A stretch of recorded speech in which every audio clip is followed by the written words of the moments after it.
Nah, baik, di pertemuan ke-7 kali ini kita akan memasuki function atau fungsi.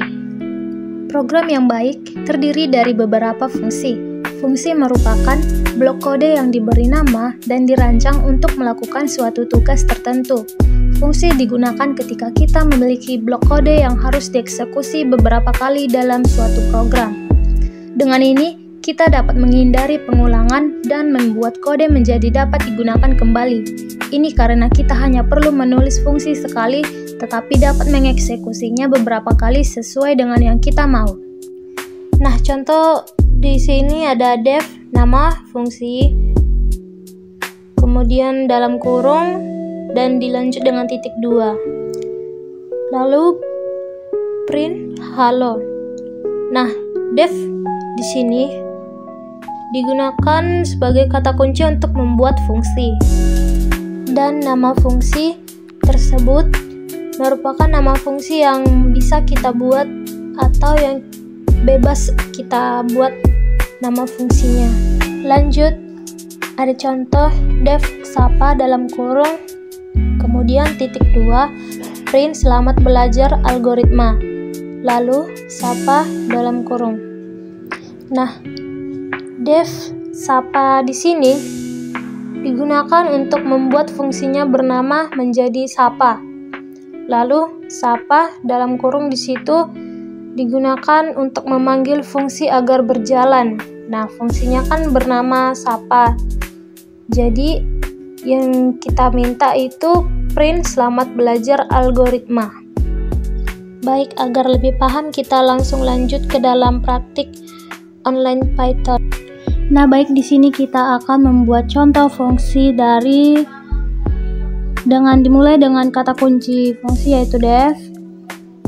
Lanjut dengan nama fungsinya yaitu saya buat data diri dengan dalam kurung lalu titik 2. Kemudian di sini saya isi menjadi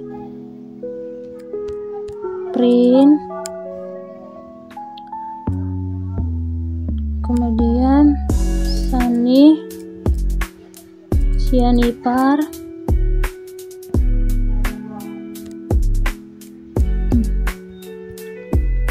lalu print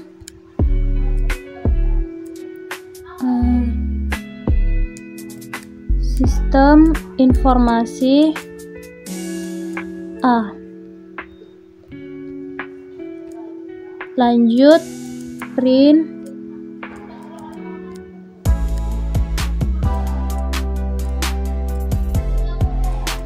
npm 2408.100.43. Lalu di sini kita panggil fungsinya.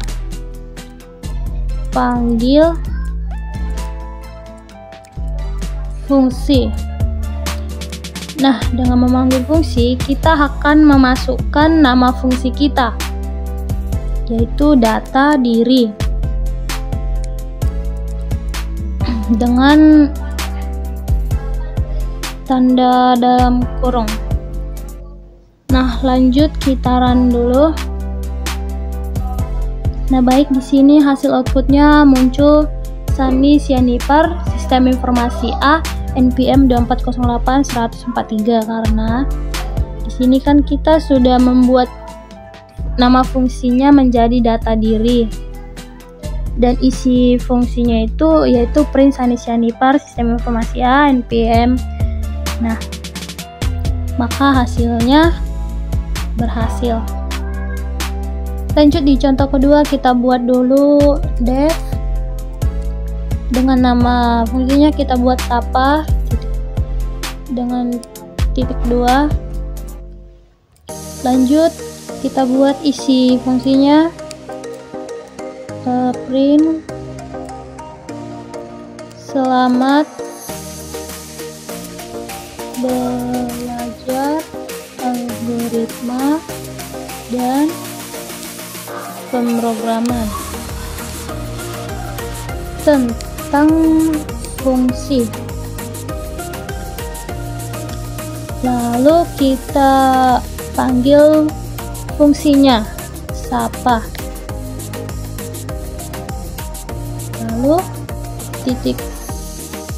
Lalu kita coba run. Nah, hasilnya berhasil dengan outputnya selamat belajar algoritma dan pemrograman tentang fungsi. Nah, jadi DevSapa ini membuat fungsinya bernama sapa.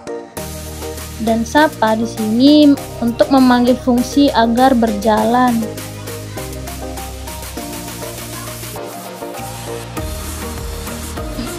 Nah, jadi intinya apapun yang ada di dalam fungsi ketika dipanggil itulah yang akan ditampilkan. Jadi sekian dulu yang bisa saya sampaikan mengenai materi fungsi. Apabila ada kesalahan kata, saya mohon maaf. Sekian, terima kasih.